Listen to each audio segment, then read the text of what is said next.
Bienvenue à la grande édition de la télévision rwandaise dont voici le sommaire.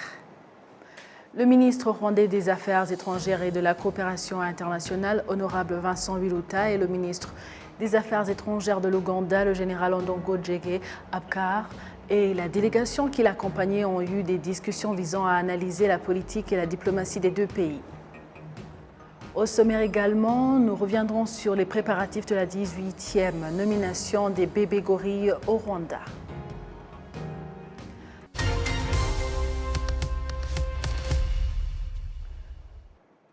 Bonjour et bienvenue à la grande édition de la télévision rwandaise avec moi, Amandine Dikoumazabo, à la présentation.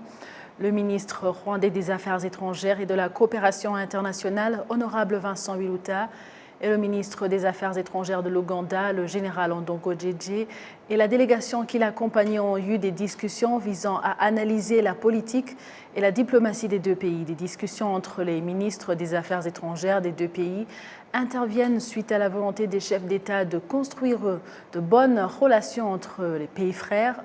L'honorable Vincent Biruta et le général Ondongo Jege apprécient la procédure de rétablissement d'une bonne relation entre le Rwanda et l'Ouganda. La visite actuelle met un accent sur la visite de son Excellence Paul Kagame en Ouganda ainsi que la présence de son Excellence Yoweri Museveni en juin pour la CHOGM 2022. Les deux ministres se sont entretenus sur les questions de sécurité de leur région, le commerce, l'investissement et les projets communs de leur région.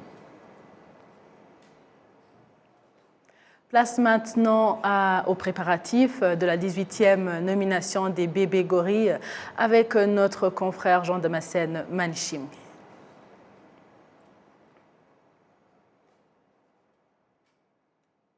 La population est animée d'un sentiment de joie. C'est le moment de célébrer les efforts de conservation, laquelle conservation profite à la population. Vous savez, 10% des revenus des parcs nationaux sont alloués au projet qui profite à la population. Alors, c'est un grand moment de célébrer donc les efforts de conservation, mais aussi les avancées enregistrées ici aux environs du parc des volcans. Et Kagabo, tu connais le nord du pays, Musanze en particulier, depuis longtemps. Est-ce qu'on peut observer un certain changement, disons, est-ce qu'il y a des changements dans le domaine économique? Si on regarde les investissements qui se produisent ici, on remarque directement que ce sont les fruits du tourisme, les hôtels de 5 étoiles par exemple. Il y a les routes qui ont été construites. Ces cérémonies vont s'organiser plus de 2 ans que la pandémie avait handicapé beaucoup de choses. Et est-ce que sur place, on peut observer une certaine évolution? Est-ce que la population locale est en train de se relever de cette pandémie pour son développement? Oui, c'est un signe que le Rwanda est en cours, est en une bonne voie de gagner contre cette pandémie qui a affecté donc l'économie et aussi qui a affecté cette cérémonie elle-même. Alors pour la population, ils se réjouissent des efforts fournis pour combattre cette pandémie de la COVID-19. Pour la population et pour les autorités, c'est vraiment quelque chose d'important. Si on regarde les mesures prises pour pouvoir être en mesure de contrôler cette pandémie. Oui, et pour terminer, si vous traversez la ville de Musanze, est-ce qu'on peut trouver des signes qui montrent qu'il y a un événement important prévu pour demain? Oui, tout le monde sait que cette cérémonie va se passer ici à Kinigi. On voit les visiteurs, que ce soit nationaux et étrangers qui viennent à Musanze. C'est l'ambiance qui règne ici dans la ville de Musanze, la ville est touristique. On peut voir les gens faire des commerces, pas comme d'habitude, mais parce que la ville va accueillir et a commencé même d'accueillir les visiteurs. Alors la ville devient de plus en plus accueillante. Les gorilles amènent beaucoup de personnes et ils sont devenus les sources de revenus pour le pays. C'est pourquoi alors tout le monde devait saluer les efforts du Rwanda de promouvoir les efforts de conservation. Jean Damascène, si on pouvait avoir les données statistiques, et par exemple depuis 2005, quand on a commencé cette cérémonie de nomination des bébés gorilles, et la population des gorilles augmente du jour au jour. Par exemple, le recensement de 2010 montre qu'on a enregistré 480 gorilles de montagne dans cette partie du monde, et en 2016, le nombre monte jusqu'à 603. Ça se voit même que la population des gorilles augmente du jour au jour. Oui, elle augmente considérablement. Jean-Pierre Kagabo, merci beaucoup. Justement, tu vas continuer à suivre pour nous ces cérémonies. Merci, c'est moi qui vous remercie. C'était Jean-Pierre Kagabo qui est sur place à Kinigi pour nous tenir informés de la cérémonie de la 18e nomination des bébés gorilles. Et merci beaucoup à Jean Damascène Manichini. Toujours sur le même point, la population voisine du Parc national des volcans indique que depuis la rouverture des activités touristiques en général et particulièrement dans cette partie du pays, cela a augmenté le bonheur de nombreuses personnes qui en bénéficient largement, surtout que ce secteur contribue beaucoup dans leur développement personnel. Suivant. Avant la pandémie de Covid-19, dans le centre d'Abalhouye, situé à Kinigi, où passent souvent les touristes se dirigeant vers le parc des volcans, se trouvaient de vieilles maisons qui maintenant sont rénovées grâce au secteur touristique. Les habitants de cette localité avaient à un certain moment perdu espoir, pensant qu'il n'y aura plus d'activité touristique. Ils sont actuellement très heureux car non seulement le tourisme a repris son cours normal, mais le nombre de touristes augmente de plus en plus ces derniers jours. Kinigi est l'un des secteurs qui sont géographiquement comme porte d'entrée d'un bel endroit touristique et c'est une source économique nationale grâce aux hôtels qui s'y trouvent, à la culture de pommes de terre, de blé pour n'en citer que peu. C'est un centre d'attraction des touristes du monde entier et il y a de beaux hôtels de renommée internationale. Les résidents voisins du parc de volcans sont prêts à recevoir les participants à la nomination de bébés gorilles. Jusqu'à présent, il y a plus de 350 bébés gorilles qui ont déjà été officiellement nommés. Les sociétés d'assurance au Rwanda, les organes chargés de l'agriculture et les agronomes du district du pays organisent ce jeudi un atelier sur la mise en pratique du programme d'assurance dans l'agriculture et l'élevage. Pendant 2 jours, ces parties examinent ensemble les défis qui s'observent dans ce secteur et les stratégies à adopter pour les surmonter. Cela intervient alors que les agri-éleveurs dans diverses parties du pays déplorent le fait que quelquefois les sociétés d'assurance n'honorent pas les contrats signés entre ces parties. Les agriculteurs et les éleveurs dans le pays indiquent que des fois, en cas de problème de récolte, ils ne parviennent pas à être remboursés sans délai, conformément au contrat qui le lie aux sociétés d'assurance. Le programme d'assurance agricole couvre jusqu'à maintenant le riz, le maïs, le haricot vert, le piment, les pommes de terre. Après l'impact de ce programme sur le travail des agri-éleveurs, le gouvernement du Rwanda, via le ministère de l'Agriculture et des Ressources animales, y a ajouté le manioc, le soja et les haricots. Cet atelier agricole intervient alors que les agriculteurs s'apprêtent à débuter la saison culturelle 2023 à. Le Rwanda et la Norvège ont été mandatés pour présider la sensibilisation au niveau mondial pour atteindre l'objectif que les Nations Unies sont fixées afin d'éradiquer la pollution qu'entraîne l'usage des outils en plastique à l'horizon 2040, et cela de façon qu'une législation commune à tous les pays membres de cette organisation soit mise en place pour que cet objectif soit atteint. Kassim Youssef nous fait le point. L'entreprise Enviroserve procède normalement au recyclage du matériel électronique hors d'usage et a débuté le ramassage des outils en plastique disséminés un peu partout dans le pays pour qu'ils ne continuent pas à détériorer l'environnement. La direction de cette entreprise indique que son objectif est de collecter 200 tonnes de produits en plastique chaque mois et ainsi pourvoir de l'emploi à beaucoup de gens tout en réduisant la pollution que causent ces produits. Concernant la plastique, nous avons débuté le mois dernier et nous avons reçu environ 60 tonnes et vous comprenez que c'est un bon progrès. Comme vous le voyez, ils étaient très sales pour dire que ces plastiques étaient dans les décharges ou ailleurs dans les champs de façon qu'ils détérioraient l'environnement. Notre objectif est la collecte de 200 tonnes chaque mois. Et vous comprenez que nous sommes encore à un niveau faible et le citoyen va en bénéficier en obtenant de l'argent et aussi préserver l'environnement. Ces produits étaient dans leurs champs qui ne produisaient plus parce que les plastiques ne pourrissent pas. Les bénéfices sont donc de différents types. Le Rwanda s'est engagé en 2008 à interdire l'utilisation des sachets et des produits en plastique d'usage unique et en 2020, ces produits étaient éradiqués sauf pour du matériel sanitaire, des produits en plastique pour la conservation des vaccins, des produits dont se servent les hôtels et autres. Beaucoup de vendeurs dans la ville de Kigali affirment ne plus voir des sachets et du plastique disséminés partout comme avant et qu'ils se sont trouvés d'autres alternatives pour emballer leurs produits. Lors de la 5e Assemblée des Nations Unies pour l'environnement qui s'est tenue en août cette année à Nairobi, le Rwanda et la Norvège ont été mandatés pour présider la sensibilisation au niveau planétaire afin de juguler la pollution que causent les produits en plastique. L'expert en environnement et professeur à l'université, le docteur Abias Maniragaba, estime que le Rwanda est honoré par cette collaboration avec un pays développé tel que la Norvège pour éradiquer cette pollution parce que le Rwanda a réalisé du progrès dans la préservation de l'environnement.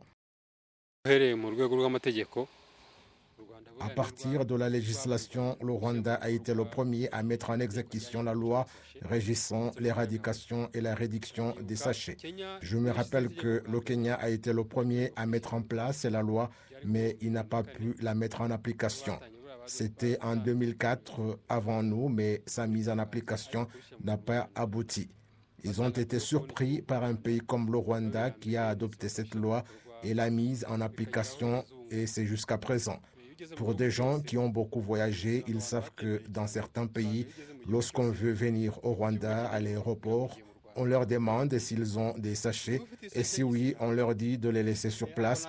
Et c'est une chose qui nous fait honneur en tant que Rwandais et on peut s'appuyer sur cela pour dire que le Rwanda a décrété l'interdiction des sachets et qu'il a réalisé du progrès. Et non seulement cela, dernièrement à Nairobi, le Rwanda et le Pérou ont pris les devants pour réduire l'utilisation des produits dérivés du plastique. C'est là une bonne chose. Au départ, 20 pays se sont engagés à se joindre au Rwanda et à la Norvège pour faire en sorte que cet objectif soit atteint à l'horizon 2040. Certains de ces pays sont le Pérou, la Finlande, le Malawi, la Zambie, les Fidji, le Chili, le Kenya, l'Équateur, l'Uruguay, la Suède, la Suisse, la Géorgie, la République de Corée, le Royaume-Uni, l'Allemagne, le Portugal, le Danemark, le Sénégal, le Costa Rica, l'Islande et la France. Les personnes sollicitant le service de contrôle technique de la police nationale du Rwanda félicitent l'ouverture de ces branches un peu partout dans le pays parce que la durée d'attente pour obtenir ce service qu'on trouvait qu'à Kigali seulement a considérablement diminué. Les propriétaires des véhicules qui sollicitent le service de contrôle technique à la police nationale du Rwanda sont satisfaits de la rapidité de la prestation de ce service. On y arrive et on s'installe dans la salle d'attente et on suit en direct tout le processus de contrôle technique du véhicule. Il y a le frein des pieds que je dois faire réparer. C'est hier qu'on m'a fixé le rendez-vous. Je suis venu et tout a été fait. La police nationale a mis en place le service de contrôle technique en 2008 et tout se déroulait à Kigali. En 2020, des branches ont été ouvertes à Musanze, Huye et Rwamagana.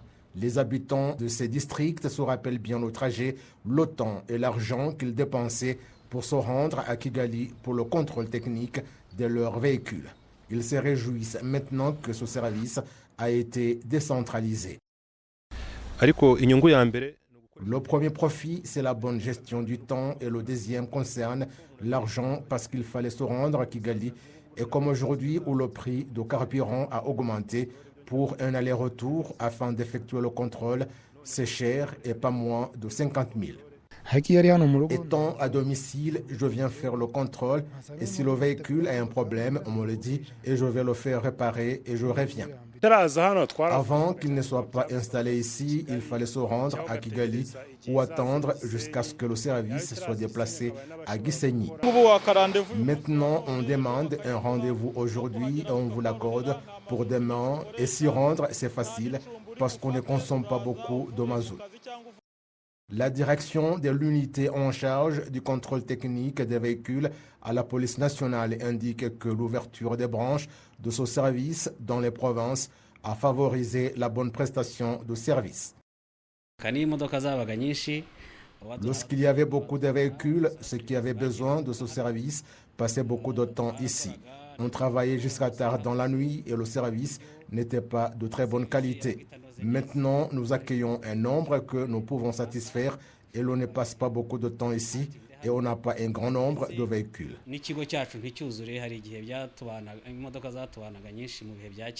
Toutefois, certaines personnes se déplacent pour chercher ce service à Kigali où elles peuvent aussi trouver d'autres services connexes, dont des bons garages de réparation et autres. La police nationale exhorte le secteur privé à décentraliser ses services en province. Ceux qui ont besoin de nos services en province, ce n'est pas encore satisfaisant comme nous le souhaitons.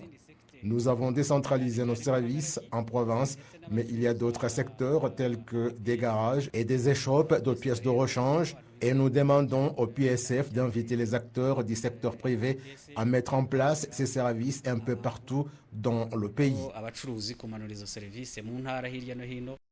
Selon les statistiques de la police nationale, dans les 4 branches du service de contrôle technique en 2021, 64 125 véhicules ont été présentés au service de contrôle technique, c'est-à-dire 4 734 véhicules à Houillé, 5 338 à Moussanzé et 44 382 à Kigali. Le nombre de véhicules qu'on accueille à Kigali a en général diminué de 15 948 en 2021. L'Association des courtiers d'assurance au Rwanda a organisé une conférence de 2 jours en district de Rubavu où 100 personnes débattent sur l'avenir de l'assurance au Rwanda, c'est-à-dire voir comment développer la culture de l'assurance au sein des Rwandais, comment créer des innovations qui permettent à un grand nombre de Rwandais à souscrire des contrats d'assurance. Les participants à cette conférence de Rubavu se focalisent notamment sur l'assurance catastrophe, assurance invalidité, assurance véhicule, assurance vie, assurance retraite, assurance éducation, assurance construction et assurance incendie. Ils débattent sur les obstacles qui font qu'il y ait un grand nombre de Rwandais qui ne souscrivent pas à de contrats d'assurance et ce qu'il faut faire pour qu'ils augmentent. Le directeur général de l'Association des courtiers d'assurance au Rwanda, Jean-Pierre Mobiligi, indique qu'il est nécessaire que chaque Rwandais comprenne le bien fondé d'avoir un contrat d'assurance pour faire face aux effets du changement climatique, de la guerre et de la pandémie auquel le monde est confronté. Cette association indique que parmi les raisons qui font que le nombre de personnes qui souscrivent des contrats d'assurance est faible, on trouve notamment le fait de ne pas avoir assez d'informations et certains ont ainsi peur de s'engager, croyant que c'est cher et le fait de ne pas comprendre l'importance de l'assurance en cas de problème. L'Association des districts et de la ville de Kigali, en collaboration avec le ministère du Genre et de la Promotion de la Famille, viennent de lancer la 3e phase des stages professionnels dans les organes de base pour les femmes et les filles qui ont terminé leurs études universitaires. Le ministère du Genre et de la Promotion de la Famille estime que ces stages permettront aux filles et femmes d'aborder avec confiance le domaine de la gouvernance, beaucoup plus qu'il ne l'était jusqu'à présent. On s'est basé sur une analyse qui a été faite et qui nous a informé que nous avons besoin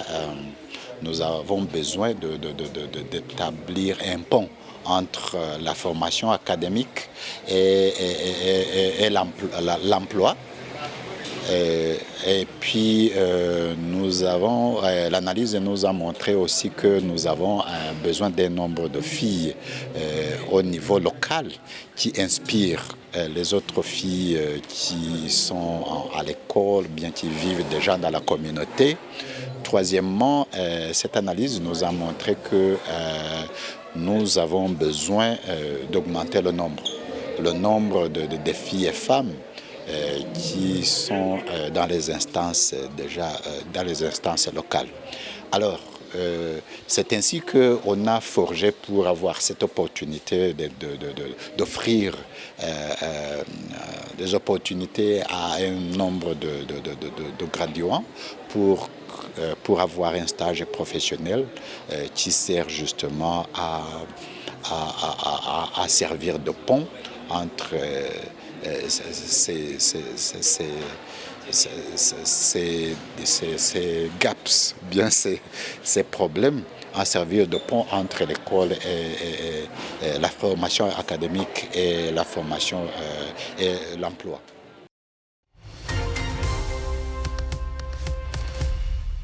Merci à vous tous qui étiez avec nous, avec toute l'équipe qui a réalisé la grande édition. Je vous souhaite de passer une bonne suite du programme de la télévision rwandaise. À la prochaine.